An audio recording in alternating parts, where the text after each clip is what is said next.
యోహాను సువార్త 12వ అధ్యాయము.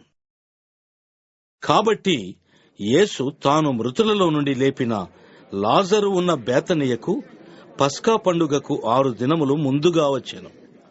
అక్కడ వారు ఆయనకు విందు చేసిరి. మార్త ఉపచారము చేసెను. లాజరు ఆయనతో కూడా భోజనమున కూర్చున్న వారిలో ఒకడు. అప్పుడు మరియ మిక్కిలి విలువగల అచ్చ జటామాంసి అత్తరు 1 సేరున్నర ఎత్తు తీసుకుని యేసు పాదములకు పూసి తన తల వెంట్రుకలతో ఆయన పాదములు తుడిచెను. ఇల్లు ఆ అత్తరు వాసనతో నిండెను. ఆయన శిష్యులలో ఒకడు, అనగా ఆయనను అప్పగింపనయున్న ఇస్కరియోతు యూదా, ఈ అత్తరెందుకు 300 దేనారములకు అమ్మి బీదలకియ్యలేదు అనెను. వాడు ఇలాగు చెప్పినది బీదల మీద శ్రద్ధ కలిగి కాదు గాని, వాడు దొంగయ్యుండి తన దగ్గర డబ్బు సంచి ఉండినందున అందులో వేయబడినది దొంగిలించుచూ వచ్చెను గనుక అలాగు చెప్పెను. కాబట్టి యేసు, నన్ను పాతిపెట్టు దినమునకు ఆమెను దీని నుంచుకొననీయుడి. బీదలు ఎల్లప్పుడూ మీతో కూడా ఉందురు గాని నేనెల్లప్పుడూ మీతో ఉండను అని చెప్పెను. కాబట్టి యూదులలో సామాన్య జనులు ఆయన అక్కడ ఉన్నాడని తెలుసుకుని యేసును చూచుటకు మాత్రమే కాక మృతులలో నుండి ఆయన లేపిన లాజరును కూడా చూడవచ్చిరి. అతనిని బట్టి యూదులలో అనేకులు తమ వారిని విడిచి యేసునందు విశ్వాసముంచిరి గనుక ప్రధాన యాజకులు లాజరును కూడా చంపనాలోచన చేసిరి. మరునాడు ఆ పండుగకు వచ్చిన బహుజన సమూహము యేసు యెరూషలేమునకు వచ్చుచున్నాడని విని ఖర్జూరపు మట్టలు పట్టుకొని ఆయనను ఎదుర్కొనబోయి, జయము! ప్రభువు పేరిట వచ్చుచున్న ఇశ్రాయేలు రాజు స్తుతింపబడునుగాక అని కేకలు వేశారు. సియోను కుమారి, భయపడకుము, ఇదిగో నీ రాజు గాడిద పిల్ల మీద ఆసీనుడై వచ్చుచున్నాడు అని వ్రాయబడిన ప్రకారము యేసు ఒక చిన్న గాడిదను కనుగొని దాని మీద కూర్చుండెను. ఆయన శిష్యులు ఈ మాటలు మొదట గ్రహింపలేదు గాని యేసు మహిమపరచబడినప్పుడు అవి ఆయనను గూర్చి వ్రాయబడిననియు వారాయనకు వాటిని చేసిరనియు జ్ఞాపకమునకు తెచ్చుకొనిది. ఆయన లాజరును సమాధిలో నుండి పిలిచి మృతులలో నుండి అతని లేపినప్పుడు ఆయనతో కూడా ఉండిన జనులు సాక్ష్యమిచ్చిరి. అందుచేత ఆయన ఆ సూచక క్రియ చేసెనని జనులు విని ఆయనను ఎదుర్కొనబోయిరి. కావున పరిసయ్యులు ఒకరితో ఒకరు, మన ప్రయత్నములెట్లు నిష్ప్రయోజనమైపోయినవో చూడుడి, ఇదిగో లోకము ఆయన వెంట పోయినది అని చెప్పుకొనిరి. ఆ పండుగలో ఆరాధింపవచ్చిన వారిలో కొందరు గ్రీసు దేశస్థులు ఉండిరి. వారు గలిలయలోని బేత్సైదా వాడైన ఫిలిప్పు నొద్దకు వచ్చి, అయ్యా, మేము యేసును చూడగోరుచున్నాము అని అతనితో చెప్పగా ఫిలిప్పు వచ్చి అంద్రేయతో చెప్పెను. అంద్రేయు ఫిలిప్పును వచ్చి యేసుతో చెప్పిరి. అందుకు యేసు వారితో ఇట్లనెను, మనుష్య కుమారుడు మహిమ పొందవలసిన గడియ వచ్చియున్నది. గోధుమ గింజ భూమిలో పడి చావకుండిన ఎడల అది ఒంటిగానే యుండును, అది చచ్చిన ఎడల విస్తారముగా ఫలించును. తన ప్రాణమును ప్రేమించువాడు దానిని పోగొట్టుకొనును. ఈ లోకములో తన ప్రాణమును ద్వేషించువాడు నిత్య జీవము కొరకు దానిని కాపాడుకొనునని మీతో నిశ్చయముగా చెప్పుచున్నాను. ఒకడు నన్ను సేవించిన ఎడల నన్ను వెంబడింపవలెను.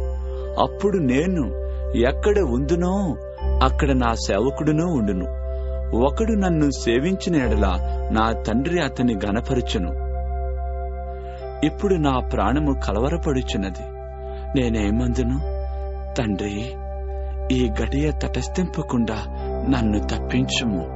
ఆయనను, ఇందుకోసరమే నేను ఈ గడియకు వచ్చి తిని, తండ్రి, నీ నామము మహిమపరచుము అని చెప్పాను. అంతటా, నేను దానిని మహిమపరచుతిని, మరలా మహిమపరతును అని ఒక శబ్దము ఆకాశము నుండి వచ్చెను. కాబట్టి అక్కడ నిలుచుండి వినిన జన సమూహము ఉరిమెను అనిరి. మరికొందరు దేవదూత ఒకడు ఆయనతో మాటలాడెను అనిరి. అందుకు యేసు, ఈ శబ్దము నా కొరకు రాలేదు, మీ కొరకే వచ్చెను. ఇప్పుడు ఈ లోకమునకు తీర్పు జరుగుచున్నది. ఇప్పుడు ఈ లోకాధికారి బయటకు త్రోసివేయబడును. నేను భూమి మీద నుండి పైకెత్తబడినెడల అందరినీ నా యొద్దకు ఆకర్షించుకొందును అని చెప్పాను. తాను ఏ విధముగా మరణము పొందవలసి ఉండెనో సూచించుచు ఆయన ఈ మాట చెప్పాను. జన సమూహము, క్రీస్తు ఎల్లప్పుడూ ఉండునని ధర్మశాస్త్రము చెప్పుట వింటిమి. మనుష్య కుమారుడు పైకెత్తబడవలెనని నీవు చెప్పుచున్న సంగతి ఏమిటి? మనుష్య కుమారుడగు ఈయన ఎవరు అని ఆయనను అడిగిరి. అందుకు యేసు, ఇంకా కొంతకాలము వెలుగు మీ మధ్య ఉండును. చీకటి మిమ్మను కమ్ము కొనకుండునట్లు మీకు వెలుగు ఉండగానే నడువుడి. చీకటిలో నడుచువాడు తాను ఎక్కడికి పోవుచున్నాడో ఎరుగడు. మీరు వెలుగు సంబంధులగునట్లు మీకు వెలుగుండగానే వెలుగునందు విశ్వాసముంచుడి అని వారితో చెప్పాను. యేసు ఈ మాటలు చెప్పి వెళ్లి వారికి కనబడకుండా దాగియుండెను. ఆయన వారి ఎదుట ఇన్ని సూచక క్రియలు చేసినను వారాయన యందు విశ్వాసముంచరైరి.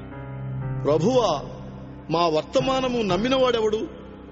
ప్రభు యొక్క బాహువు ఎవనికి బయలుపరచబడెను అని ప్రవక్త అయిన యెషయా చెప్పిన వాక్యము నెరవేరునట్లు ఇది జరిగెను. ఇందుచేత వారు నమ్మలేకపోయిరి. ఏలయనగా వారు కన్నులతో చూచి హృదయముతో గ్రహించి మనస్సు మార్చుకుని నా వలన స్వస్థపరచబడకుండునట్లు ఆయన వారి కన్నులకు అంధత్వము కలుగు చేసి వారి హృదయము కఠినపరిచెను అని యెషయా మరి ఒక చోట చెప్పెను. యెషయా ఆయన మహిమను చూచినందున ఆయనను గూర్చి ఈ మాటలు చెప్పెను. అయినను అధికారులలో కూడా అనేకులు ఆయన యందు విశ్వాసముంచిరి గాని సమాజములో నుండి వెలివేయబడుదుమేమో అని పరిసయ్యులకు భయపడి వారు ఒప్పుకొనలేదు. వారు దేవుని మెప్పు కంటే మనుషుల మెప్పును ఎక్కువగా అపేక్షించిరి. అంతటా యేసు బిగ్గరగా ఇట్లనెను, నా యందు విశ్వాసముంచువాడు నా యందు కాదు, నన్ను పంపినవాని యందే విశ్వాసముంచుచున్నాడు. నన్ను చూచువాడు నన్ను పంపినవానినే చూచుచున్నాడు. నా యందు విశ్వాసముంచు ప్రతివాడు చీకటిలో నిలిచి ఉండకుండునట్లు నేను ఈ లోకమునకు వెలుగుగా వచ్చినాను. ఎవడైనను నా మాటలు వినియు వాటిని గైకొనకుండిన యెడల నేనతనికి తీర్పు తీర్చను. నేను లోకమునకు తీర్పు తీర్చుటకు రాలేదు గాని లోకమును రక్షించుటకి వచ్చితిని. నన్ను నిరాకరించి నా మాటలను అంగీకరింపని వానికి తీర్పు తీర్చువాడొకడు కలడు. నేను చెప్పిన మాటయే అంత్యదినమందు వానికి తీర్పు తీర్చును. యాలనగా నా అంతట నేనే మాటలాడలేదు. నేను ఏమనవలెనో ఏమి మాటలాడవలెనో దానిని గూర్చి నన్ను పంపిన తండ్రియే నాకు ఆజ్ఞ ఇచ్చున్నాడు. మరియు ఆయన ఆజ్ఞ నిత్యజీవమని నేనెరుగుదును గనుక నేను చెప్పు సంగతులను తండ్రి నాతో చెప్పిన ప్రకారము చెప్పుచున్నాను అనెను.